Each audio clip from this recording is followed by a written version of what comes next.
Hello students, welcome to the selection campus. आज का जो एडिटोरियल है बच्चों वो EWS कोटा के ऊपर है, जो 10% जनरल वालों के लिए दिया गया है। कई तरह के इस पर केस हो चुके हैं, कई तरह के बीच में लोगों ने पिटीशन डाली है कि ये बड़ा ही डिस्क्रिमिनेटरी नेचर का है, बड़ा ही क्या कहते हैं एक्सक्लूसिव है, सिर्फ उन्हीं के लिए बनाया गया जनरल वालों के लिए। बट अगर SC ST OBC वाले बेचारे अगर इकोनॉमिक वीकर सेक्शन के हैं तो उनके लिए क्यों नहीं है कोटा, उनको क्यों बाहर निकाल दिया गया है? तो कई तरह की दलील है। कोई कह रहे हैं कि उनको तो पहले से है, ये है वो है, तो इसमें क्यों नहीं है वो? तो ये कॉन्स्टिट्यूशन की जो बेसिक स्ट्रक्चर है उसका ही उल्लंघन करता है।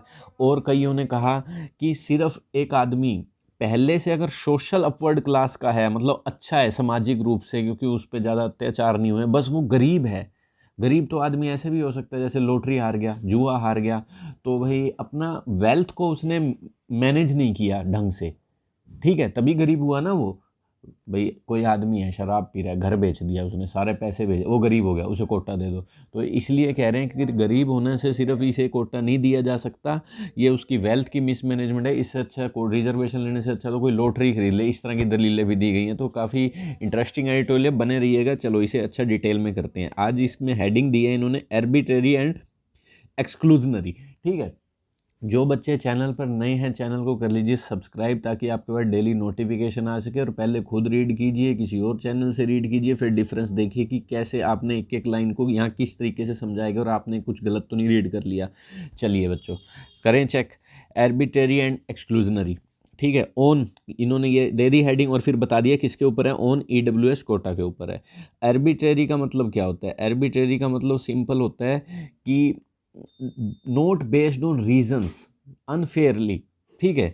एक्सक्लूज करना क्या होता है? एक्सक्लूजनरी, एक्सक्लूड कर देना, किसको इंक्लूड नहीं, एक्सक्लूड। किसको एक्सक्लूड कर दिया? बाकी जो कास्ट है उनको एक्सक्लूड दिया, SC BC जो भी कैटेगरी है उनको एक्सक्लूड कर दिया, सिर्फ जनरल वालों को ले दिया, इसलिए इसका नाम ऐसा रखा है।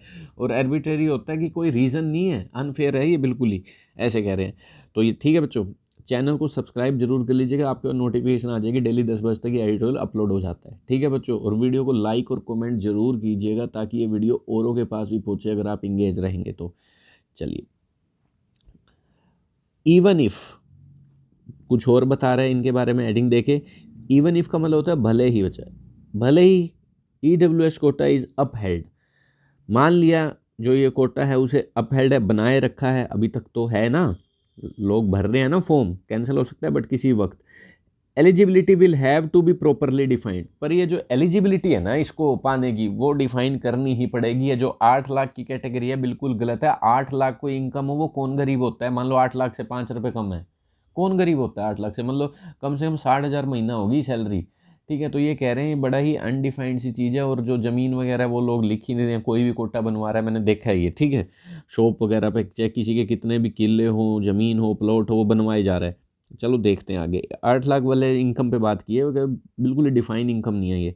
चलिए, एक constitution bench led by EWS का मतलब economic weaker section, economically weaker section जो पैसे से वीक है। चलिए, एक कॉन्स्टिट्यूशन बेंच जो किसने लेड की है, कौन किस बेंच पे, मतलब कौन मुखिया था इसका, जो ये बेंच बैठी है? चीफ जस्टिस ही हमारे इंडिया यू ललित, ठीक है, जो नए बने हैं 49th। चलिए, इज नाउ वो एग्जामिन कर रहे हैं वैलिडिटी, इसकी वैलिड है या नहीं, जो ये 103 कॉन्स्टिट्यूशनल अमेंडमेंट की गई है, ठीक है। ये भी एक और क्वेश्चन तैयार हो गया।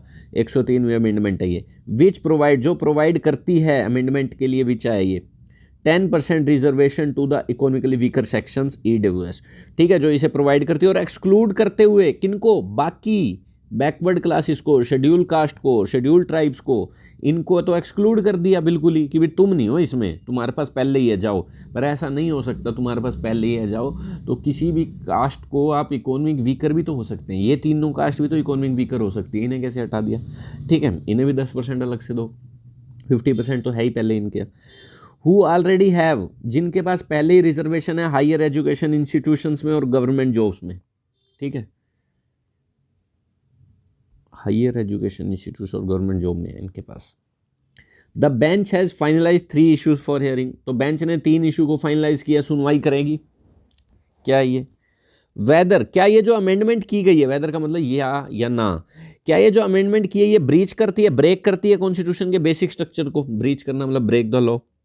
बाय परमिटिंग, परमिट करने के लिए, कैसे परमिट कर दिया इसने स्टेट को to make special provision, state को परमिट दिलवाती है कि एक स्पेशल प्रावधान लाया जाए, स्पेशल प्रोविजन लगाया जाए, कंडीशन बनाई जाए। क्या ये अमेंडमेंट ब्रेक करती है जो कॉन्स्टिट्यूशन का बेसिक स्ट्रक्चर है, कॉन्स्टिट्यूशन में लिखी गई जो बातें हैं? क्या ये इसलिए भी किया गया है? Whether it does so in relation to admission to private unaided institutions, क्या ये इसलिए किया गया है क्या कि in relation to admission to private unaided institution, जो प्राइवेट स्कूल्स होते हैं, अनएडेड का मतलब जिनको हेल्प नहीं होती सरकार की, गवर्नमेंट इंस्टीट्यूशन को सरकार देती है पैसा, जिन पे कोई पैसा नहीं होता है, प्राइवेट इंस्टीट्यूशन होता है जिसमें 25% पहले ही निर्धारित है कि 25% तक गरीब बच्चों की सीट होंगी।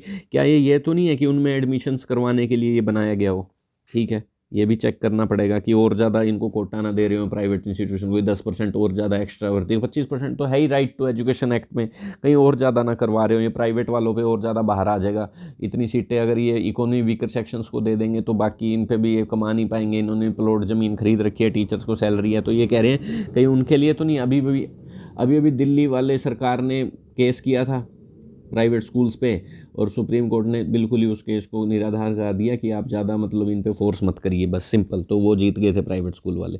तो ये कह रहे हैं कि उनके में एडमिशन करवाने के लिए तो ये नहीं बनाया गया।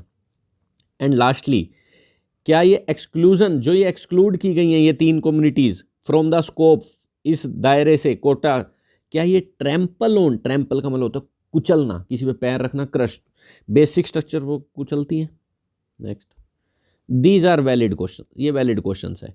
And it could be argued that the legislation of the reservation जो ये 2019 में होता वाज डन हैस्टिली, ये जो है वैलिड क्वेश्चन है कि, और ये इट कुड बी, ये आर्ग्यू किया जा सकता है, बहस की जा सकती है कि जो लेजिस्लेशन आया था 2019 में, कानून आया था, क्या ये तेज़ी से किया गया? हैस्टिली का मतलब हरिड, विदाउट थिंक, ठीक है, बहुत ज़्यादा तेज़ी से, विदाउट ड्यू, जिसमें कुछ ड्यू, जो एक्सपेक्टेड, ड्यू का मतलब होता है जितना होना चाहिए, ड्यू बकाया भी होता है, ड्यू का मतलब एक्सपेक्टेड भी होता है, जिसमें जो इनफ डिलीजेंस का यूज़ किया गया था। क्या डिलीजेंस का मतलब क्या होता है? डिलीजेंट होता है मतलब केयरफुल आदमी, ठीक है, केयरफुलनेस का मतलब बहुत ही एक हार्ड वर्किंग भी मतलब होता है डिलीजेंस का। क्या इसमें डिलीजेंस बरती गई थी, केयरफुल थे ये क्राइटेरिया जो अडॉप्ट किया गया था? ये वैलिड क्वेश्चन है, ठीक है, और आर्ग्यू किए जा सकते हैं। फॉर एग्जाम्पल के देखें, द सेटिंग ऑफ एन, क्या कह रहे हैं, क्या example, the setting of an annual family income of 8 lakh as a ceiling, ceiling का मतलब जिसे एक दायरा बना दिया, थ्रेशोल्ड बना दिया, लिमिट बना दी सीलिंग, टू डिटरमाइन कि जैसे कि 8 लाख इनकम बना दी फैमिली की, if someone belongs to the EWS is clearly problematic. कह रहे हैं जो 8 लाख की तुमने ये बना दी है ना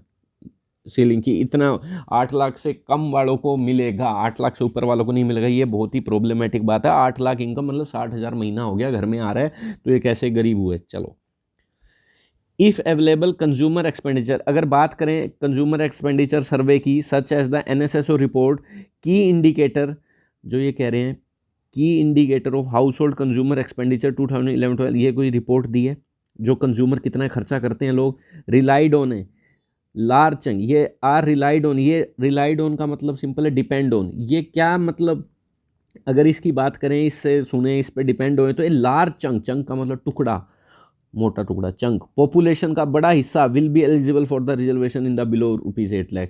कह रहे हैं बड़ा हिस्सा, मैं कह रहा हूँ कम से कम 90% लोग तो इसके नीचे ही आ जाएंगे, क्योंकि किसी की भी नहीं होगी 8 लाख, ठीक है, इतने लोग तो ले लेंगे ये quota. EWS category and not just the truly deserving section of the poor, ठीक है, तो ये कह रहे हैं EWS category and not just the truly deserving section of the poor, ये जो असली में गरीब है ना वो मारे गए, जिनकी मान लो 3 लाख से कम है वो मारे गए, 8 लाख से कम बना दिया तुमने, तो जो असली में जिनकी 25,000 से कम है उनको मिलना चाहिए, तो ट्रूली डिजर्विंग सेक्शन तो गए। एक गवर्नमेंट अपॉइंटेड कमेटी, जो गवर्नमेंट ने अपॉइंट किया कमेटी, सबमिट, उन्होंने सबमिट किया, ये वर्ब है इसकी, that this ceiling was reasonable, तो कह रहे हैं ये जो सीलिंग थी ये रीजनेबल है, जो हमने ये लिमिट लगाई है, but it could not adequately, पर इन्होंने ये काफ़ी एडिक्वेटली का मतलब होता है पर्याप्त रूप से, एडिक्वेट, इनफ, एक्सप्लेन नहीं कर पाई how the income criteria was more stringent than one, stringent का मतलब क्या होता है? स्ट्रिंजेंट का मतलब होता है स्ट्रिक्ट, कैसे ये स्ट्रिक्ट है किसकी बजाय, then the one for the OBC creamy layer, जो OBC क्रीमी लेयर को प्रोवाइड करता है उससे स्ट्रिक्ट कैसे? क्योंकि OBC के लिए भी कोटा यही है, 8 लाख इनकम का क्राइटेरिया है, 8 लाख, तुमने इसका भी 8 लाख बना दिया, फिर ये दोनों आपस में अलग कैसे हुए? थोड़ा तो कम करो, 8 लाख से 5 लाख पे तो लाओ, तो कह रहे हैं कैसे स्ट्रिक्ट है। Also the 8 lakh figure didn't correspond. तो कह रहे हैं जो 8 लाख की फिगर है ये मेल नहीं खाती है। कोरस्पोंड टू का मतलब सिमिलर होना, किससे, कि ऐसा कोई data on the estimate number की कितने EWS के पर्सनस हैं in the population with incomes related to it, ठीक है, जिनकी इस तरह की इनकम है, ऐसे कितने estimate number of EWS persons हैं, इस डाटा से मेल नहीं खाती है, ठीक है। ये जो 8 लाख की फिगर इन्होंने बना दिया, did not contain any data on the estimate number of in the with income related to it, ठीक है, कि असली में जो गरीब हैं, ये जो इनकम का क्राइटेरिया है बिल्कुल मेल नहीं खाती, कि जिनकी ऐसी इनकम हो और वो गरीब हो, या ऐसे कुछ भी नहीं है, ऐसा कुछ मेल ही नहीं खा रहा, ठीक है। कैसे 8 लाख वाला कोई मतलब EWS कैटेगरी में आ सकता है, इकोनॉमिक वीकर माना जा सकता है, ठीक है। इकोनॉमिक वीकर तो वो हो ना जिसकी साल की कुछ यूँ समझो 2 लाख 4 लाख ऐसे हो, मंथली हो 20,000 पूरे परिवार की। पेटिशनर्स जिन्होंने ये डाली है याचिका है ऑल्सो आर्ग्यू डेट, उन्होंने क्या बहस की, that the net effect of the exclusion of the backward classes. कह रहे हैं जो नेट इफेक्ट है ना, जिसमें तुमने एक्सक्लूड कर दिया backward classes SC ST aspirants को फ्रॉम द EWS, तो ये जो नेट इफेक्ट के लिए वर्ब आई है हैज़, ठीक है बेटा। तो ये जो बाकी सब प्रीपोजिशंस के ऑब्जेक्ट थे, हैज़ बीन डेट, तो नेट इफेक्ट तो इसका ये रहा है कि दे आर नाउ डिनाइड, उनको अपॉर्चुनिटी से डिनाई कर दिया गया to compete in the general category to the extent of 10%। जो ये लिमिट है, एक्सटेंट है, हद है 10% की, इससे तो ये बाहर हो गए, ये कम्पीट ही नहीं कर पाते जनरल से। इन इफेक्ट, तो इसका इफेक्ट ये है limiting the quota to the forward classes, तो ये कोटा को लिमिट कर दिया गया सिर्फ फॉरवर्ड क्लासेस से। फॉरवर्ड मतलब जिनकी कास्ट अच्छी मानी जाती है, फॉरवर्ड क्लासेस, बैकवर्ड क्लासेस नहीं माने जाते, ठीक है। तो ये तो उन तक ही लिमिट हो गया, तो ये एक वैलिड आर्ग्यूमेंट है। इवन इफ का मतलब भले ही द कोर्ट एग्री हो जाता है टू मेंटेन द रिजर्वेशन, ठीक है, एग्री हो जाता है रिजर्वेशन को मेंटेन करने के लिए, can be provided on economic basis, can be provide, जो कि क्या कहते हैं, प्रोवाइड किया जा सकता है इकोनॉमिक बेसिस पे। Something that has been explicitly denied so far, तो ऐसी चीज जो अब तक पूरी तरह से क्लियरली डिनाई की गई है, पूरी तरह से नज़रअंदाज की गई, डिनाई का मतलब पता होना चाहिए आपको, रिफ्यूट, खंडन करना, मना कर दे, देखा किया ही नहीं ऐसा, डिनाई होगी है so far with only social and educational backward classes, with only social and educational backwardness being mentioned in the constitution reiterated in several judgement exclude. देखो ये कह रहे हैं भले ही कोर्ट एग्री हो जाता है मेंटेन करने के लिए रिजर्वेशन को, जो कि क्या कहते हैं प्रोवाइड की गई है, that reservation can be provided, की जा सकती है, ठीक है, एग्रीज टू मेंटेन। और अब रिजर्वेशन के लिए कहना गया कि रिजर्वेशन प्रोवाइड की जा सकती है इकोनॉमिक बेसिस पे। ऐसी चीज something that has been explicitly का मतलब क्लियरली एक्सप्लेन किया जा सके, क्लियरली डिनाई की गई अभी तक, with only social and education backward class being mentioned in the constitution. क्या जो सोशल और एजुकेशन बैकवर्ड क्लासेस जो कॉन्स्टिट्यूशन में मेंशन की गई हैं, और and reiterated in several judgement, और कई बार इसे दोहराया गया, रीइटरेट का मतलब दोहराया गया, सेवरल जजमेंट्स में रिपीट किया गया, एक्सक्लूडिंग, ये डैश है, ये सारा एक्स्ट्रा इन्फॉर्मेशन है, ठीक है। और ये इसके बाद अब ये जो लाइन से ये लाइन लगी है ना, ये डैश, इसके बाद ये लाइन आएगी, ठीक है। भले कोर्ट एग्री हो जाता है मेंटेन करने के लिए कि reservation can be provide on economic basis, ठीक है, और एक्सक्लूड करते हुए पीपल को certain community from this benefit despite their belonging to the EWS render make this legislation discriminate, ठीक। इसे आपको पूरा अच्छे से रिलेट करना पड़ेगा, पहले ये जो लाइन है और ये लाइन है, ठीक है, ये इस बेसिस के बाद आपको ये पढ़ना पड़ेगा, ये सारी एक्स्ट्रा इन्फॉर्मेशन मानी जाएगी, ठीक है। कोर्ट एग्री हो जाता है इस रिजर्वेशन देने के लिए जो इकोनॉमिक बेसिस पे प्रोवाइड की जा सकती है, तो something that has been explicitly denied so far with only social and educational being mentioned in the constitution and reiterated in several judgement. तो ये कह रहे हैं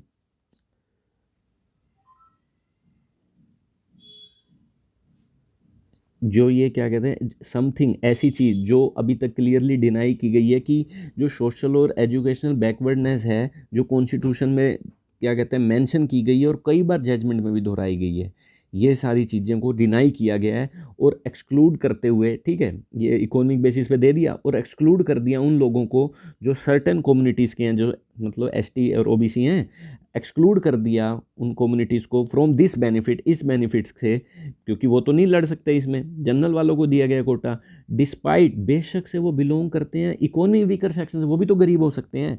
तो रेंडर का मतलब होता है बनाना, तो ये इस लेजिस्लेशन को डिस्क्रिमिनेटरी सिद्ध करता है, बना देता है। डिस्क्रिमिनेटरी का मतलब सिंपल होता है आपको अनफेयर, जिसमें एक कैटेगरी को अच्छा ट्रीटमेंट दे दूसरों को नहीं। इन रीसेंट रिक्रूटमेंट, जो रीसेंट रिक्रूटमेंट हुई है और एंट्रेंस एग्जाम में आपने देखा होगा ईडब्ल्यूएस का जो कट ऑफ है ना वो ओबीसी से भी कम गई है, इनकी मौज हो गई है यूँ समझ लो।